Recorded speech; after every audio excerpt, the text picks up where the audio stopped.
This is the most powerful visualization practice I have ever learned.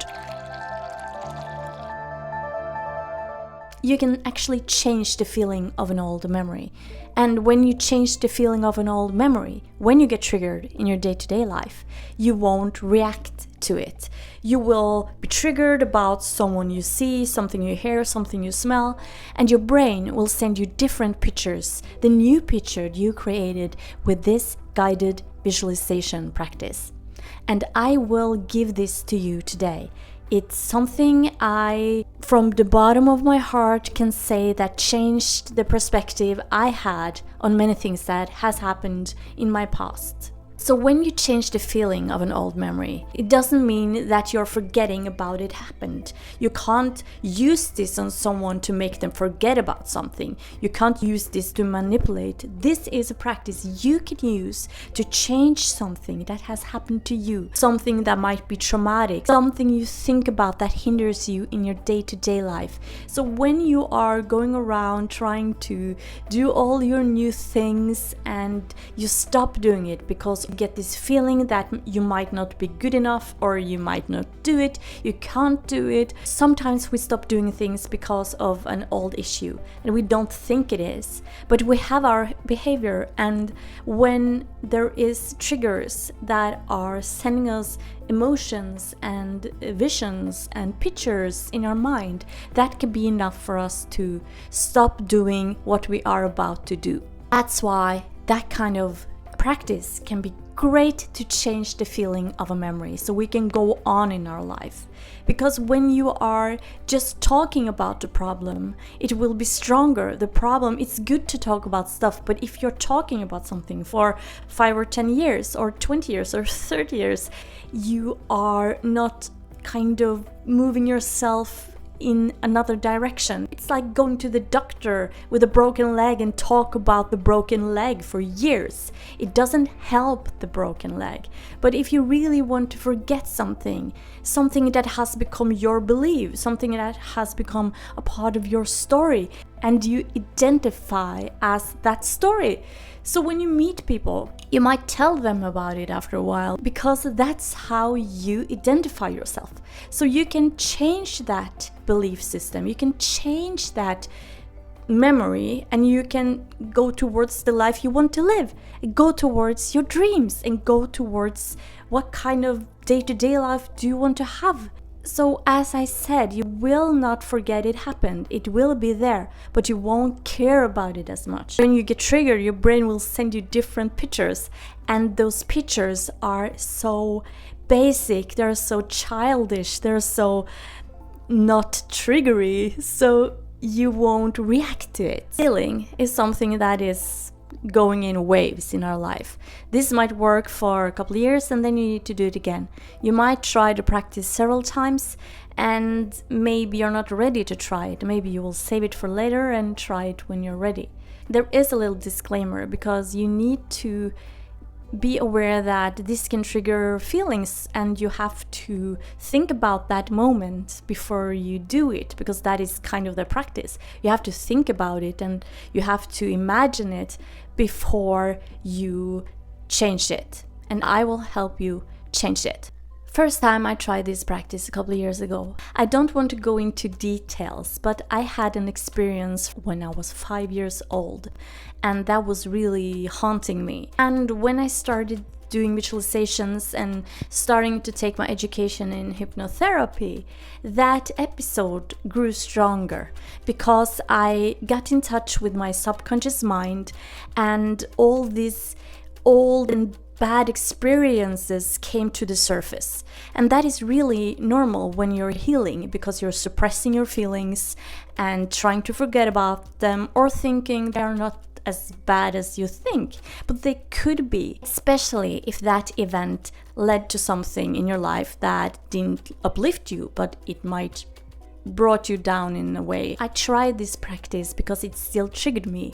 It was stuff in my day-to-day life that triggered me, that kept me negative and made me scared, even though this was something that happened 40 years ago. It wasn't something that could scare me or harm me or break me down now, but the memory was still there and I still got triggered, so I had to try to change it. When I changed it through this visualization task, for me, I only needed to try once. But after I have done this exercise several times on other smaller and larger issues, and for me, it works every time. And this is the power of visualization. So when you're trying this now, you have to be aware that you will think about the episode that happened a couple of years ago or a month ago. You can also use this on your events. And you have to be open-minded towards that you want to change and you don't want to think about this and be triggered anymore. Or when you get triggered, you will not think about this episode. So try this exercise and be in a place you can focus and have someone you can call or have someone you can send a message to if this is tough for you. And you are safe, and this will make everything better because you will not have the feeling towards the memory as strong as you might have had before. I would love to hear how this practice affected you, so please comment, and if you want to follow for more, I would appreciate it. Have a nice day. The idea of this recoding that actually is from NLP is to take the visual image you hold about a thing that bothers you and replacing it with something that doesn't bother you, using your imagination. It is a great practice to recode the negative emotional fear. The reason this works is because your fear is a mental image you make. So first, think about something that triggers you. Something that keeps you nervous or triggers your fear, and write it down.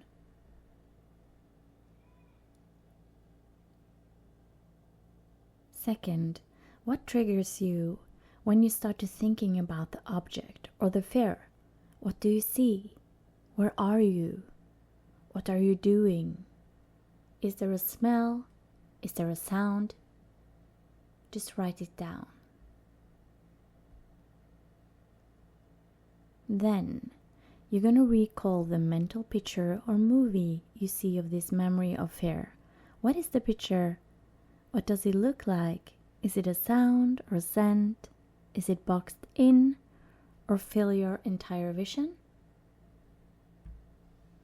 Now, when you have identified the image that triggers and seen the mental picture or movie, you're going to replace it. Let's start. Imagine the image inside of a TV, a border, and make sure you can see yourself like a character in a film. Make the image small and black-white. Then you're going to rerun the image and movie in your mind. Notice if you feel any different. Is it less intense? More? Could you still experience the fear? Now, make the image, movie into a still frame and add a lullaby to it, or a song, a soothing song, a happy tune as a soundtrack to the movie. It doesn't matter if it is a children's song or just a positive sound.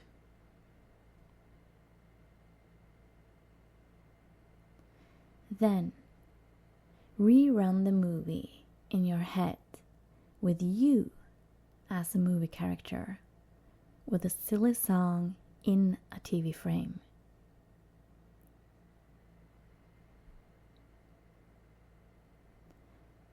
And when you have done this for a moment, you're going to replace the characters in the movie with a cartoon or other friendly images. Make the image you fear funny, in colors, or with a bubble head. Now, play the scene of the movie again, with all the changes. How do you feel? Are you still able to feel the fear? Then you're going to run through it in your mind as a final test. Imagine the movie in your mind with the funny song, the colors. It's in the TV screen. It's far away. It's other characters you see, funny characters. Imagine your movie. And in the future, if this happens, or you think about the fear, then replace it with this image, with the new one. The reason this works is because the source of what you fear is a mental image that you make, not of the object.